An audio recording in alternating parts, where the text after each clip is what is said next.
बुझा में काबा नहीं, बुझा में काबा, बुझा में कमल बाहरी समाज के जो भी नेता लोग हैं वो जान रहे हैं मुकेश सहनी के चाल और चित्र दोनों को। हमको तो नहीं लगता कि वीआईपी का कोई अस्तित्व भी रह जाएगा। मुकेश सहनी पे भरोसा करना आप समझो सूर्य को पूर्व से नहीं पश्चिम से उगने के बराबर है। वो भरोसे के लायक आदमी नहीं। हमारे तो राष्ट्रीय अध्यक्ष रहे हैं, मैं 1 साल से उस व्यक्ति को जान रहा हूँ। वो व्यक्ति कहीं से पॉलिटिशियन है ही नहीं, और मैं तो यहाँ तक कह सकता हूँ व्यवसायिक भी कहीं से नहीं है। पता नहीं वो देहाती कहावत है किसके हाथ में नारियल, मैं नहीं बोल सकता वो शब्द, वो चीज़ मिल गया और वो मिलने के बाद में उसको संभाल नहीं पाया वो आदमी।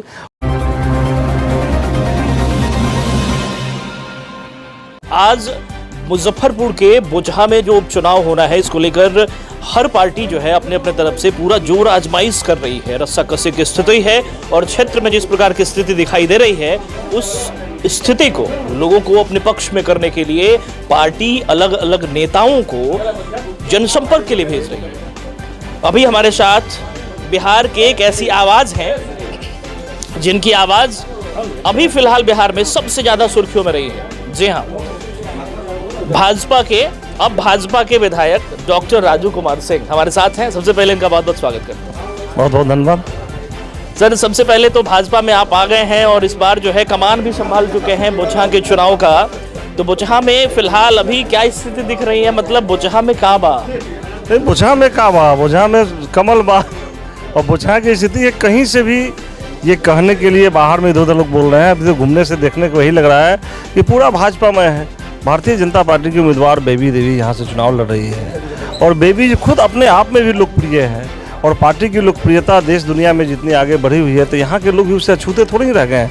हाँ, थोड़ी बड़ी समस्याएं लोगों की रहती है, तो हम तो विकासशील देशों में आते हैं, विकसित देशों में नहीं आते। विकसित देशों में भी समस्याएं रहती है, हम तो विकासशील है। समस्या लोगों की है, वाजिब समस्या भी है, उन समस्याओं के बारे में बातचीत की जा रही है, और निश्चित रूप से बेबी देवी चुनाव जीत करके जाएंगे, और भारतीय जनता पार्टी के तमाम नेता मिलकर के इन सारी समस्याओं को दूर करेंगे, इस शेरपुर की समस्याओं को दूर करेंगे। एक सवाल जो बहुत महत्वपूर्ण है, क्योंकि बेबी कुमारी जो है वहां से पहले भी विधायक रही हैं, और इस बार भाजपा जिस तरीके से जोर लगा रही है, क्या लगता है बेबी कुमारी का चेहरा केवल काफी नहीं था, या फिर कहीं नहीं लगता कि भाजपा की जो ताकत है वो बहुत ज्यादा लगाया जा रहा है? देखिए, ऐसा कुछ नहीं है, क्योंकि ये उपचुनाव है, और उपचुनाव में हम नेताओं का काम क्या होता है?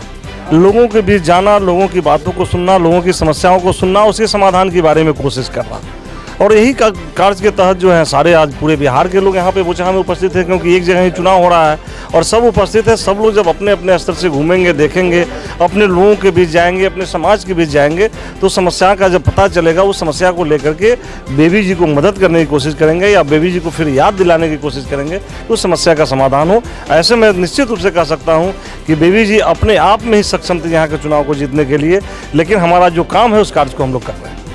एक सवाल जो बहुत महत्वपूर्ण है और अभी सबसे ज़्यादा चर्चा में है, वीआईपी पार्टी को लेकर, और मुकेश सहनी भी अपना दावा जो है यहाँ कैंडिडेट के माध्यम से लगातार जो है मजबूत करते नजर आ रहे हैं, और सबसे बड़ी बात की आरोप लगा रहे हैं भाजपा पे। क्या जवाब होगा? क्योंकि बराबर जवाब देते रहे हैं आप मुकेश सहनी को, उनके पार्टी में रहे। आज आप भी मुकेश सहनी नाम जो ले रहे हैं, वो भारतीय जनता पार्टी की ही देन है जो आज मुकेश सहनी चर्चा में है। नहीं तो इसके पहले क्या चर्चा में थे जब भारतीय जनता पार्टी उनको साथ नहीं दी थी। और आज भारतीय जनता पार्टी, कभी तो बोलते हैं कि राष्ट्रीय जनता दल पीठ में खंजर घोंपा, कभी कहते हैं भारतीय जनता पार्टी ने सामने से चाकू घोंपा, और इस बार तो मुझे लगता है कि जनता ही उनको कहाँ कहाँ चाकू घोंपा जाता है सो बता देगी बुझा में, कि जनता का उनको मिल जाएगा कि जनता उनको कैसे चाहती है, किस पार्टी के साथ जाना चाहते हैं। हमको तो नहीं लगता कि वीआईपी का कोई अस्तित्व भी रह जाएगा यहाँ। सवाल है, चूंकि अमर पासवान पहले वीआईपी से संभावित उम्मीदवार थे और उसके बाद भरोसा उनका नहीं रहा, चूंकि मुकेश सहनी की पार्टी के साथ अब जुड़े हुए थे लंबे समय तक। अब एक बात ये बताया जा रहा है कि शायद उनका भरोसा उस पर नहीं रहा, मुकेश सहनी पे नहीं रहा, और इसीलिए वो पार्टी बदल के चले गए। लगता है ऐसा ही, क्योंकि मुकेश सहनी पे भरोसा करना आप समझो सूर्य को पूर्व से नहीं पश्चिम से उगने के बराबर है। वो भरोसे के लायक आदमी नहीं। हमारे तो राष्ट्रीय अध्यक्ष रहे हैं, मैं 1 साल से उस व्यक्ति को जान रहा हूँ। वो व्यक्ति कहीं से पॉलिटिशियन है ही नहीं, और मैं तो यहाँ तक कह सकता हूँ व्यवसायिक भी कहीं से नहीं है। पता नहीं वो देहाती कहावत है किसके हाथ में नारियल, मैं नहीं बोल सकता वो शब्द, वो चीज़ मिल गया और वो मिलने के बाद में उसको संभाल नहीं पाया वो आदमी। और आज क्षेत्र में जो स्थिति बनी हुई है, अभी तो उपचुनाव है, तुरंत की घटना है, इसलिए लोग आप लोग या कोई भी उनके नाम भी ले रहे हैं। आने वाले समय मुझे लगता है साल भर के अंदर में ये कौन सी पक्षी का नाम था वो भी लोग नहीं बता पाएगा। एक सवाल जो बहुत महत्वपूर्ण है, आखिरी सवाल भी होगा हमारा, सहनी समाज और ब्रह्मर्षि समाज जो है भाजपा से नाराज बताए जा रहे हैं बुचहा के चुनाव को लेकर के, और कहीं ना कहीं उनका रुझान दूसरी तरफ दिख रहा है। ऐसा लोगों में बातचीत भी हो रही है और ऐसी हलचल भी है। बीजेपी ऐसा क्या करेगी कि उनका जो वोट है, उनका भरोसा है, वो बीजेपी के साथ जा सके? नहीं, बीजेपी तो यही करेगी कि किसी भी समाज का, चाहे वो सैनी समाज हो या ब्रह्मर्षि समाज हो, किसी भी समाज का भरोसा क्यों उठा, इस भरोसे के बारे में बीजेपी के लोग, हम लोग आएंगे जरूर, अब जा रहे हैं, घूम रहे हैं, बैठेंगे, जानेंगे, क्योंकि कहीं से लगता ही नहीं। जैसे सैनी समाज की बात ले लीजिए, तो सैनी समाज का भरोसा क्यों उठ सकता? ये एक व्यक्ति के चलते, एक मुकेश सहनी जी के चलते। यहाँ का संसदीय क्षेत्र है, अजय निषाद जी पिछले 2 बार से प्रतिनिधित्व कर रहे हैं। यहाँ पे 2 बार 3 बार कैप्टन निषाद जी, उनके पिताजी ने प्रतिनिधित्व किए हुए हैं। और सहनी समाज के जो गांव ग्रामीण इलाकों में रहने वाले लोग हैं, वो अभी मुकेश सहनी को सही ढंग से जान नहीं पाए।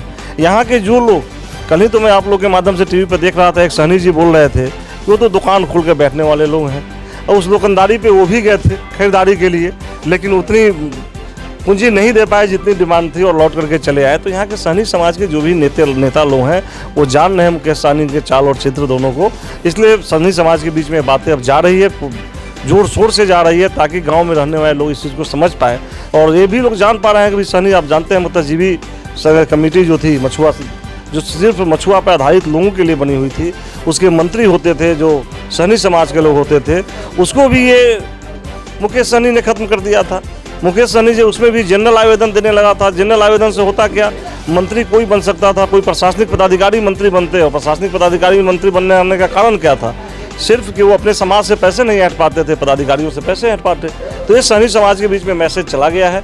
कल ही तारकिशोर प्रसाद जी, हमारे डिप्टी सीएम जो है, उसको बंद किए, उस पोर्टल को बंद किया गया है जिसमें कोई भी दे सकता है आवेदन, उसको बंद किया गया है।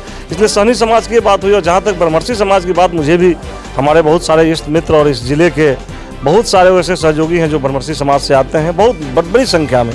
उन लोगों से मेरी बात हुई, सब लोग कहते हैं कि नहीं, थोड़ी बहुत नाराज़गी थी किसी बात को लेकर के, रेवेन्यू मिनिस्टर को लेके या कोई बात लेकर थोड़ी बहुत नाराज़गी थी ना, सारी नाराज़गी दूर हो जाएगी। क्योंकि इलेक्शन के समय में लोग बहुत सारे ऐसी बातें लाते हैं, ऐसी बातें का हुआ भी फैलाते हैं जो गलत होता है। उसकी सफाई भी हम लोग दे रहे हैं, और हमारे माननीय मंत्री रामसूरत राय जी भी उसके बारे में बता रहे हैं। इसलिए कहीं ना कहीं से जो गलतफहमियाँ फैलाई गई है, उस गलतफहमी को हम लोग दूर करेंगे।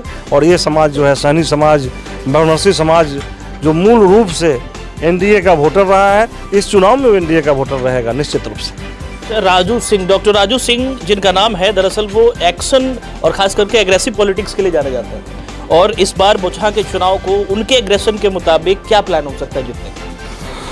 देखिए, जीतने का प्लान यही है कि हम लोग माइक्रो मैनेजमेंट में लगे हुए हैं। हर एक बूथ पे हम किसी बूथ को नहीं हारे, इसकी प्लानिंग चल रही है। और जब हम किसी बूथ को नहीं हारेंगे तो हमारा यहाँ पे जो मार्जिन होगा, अंतर होगा, वो मोर देन 40,000 का अंतर होगा।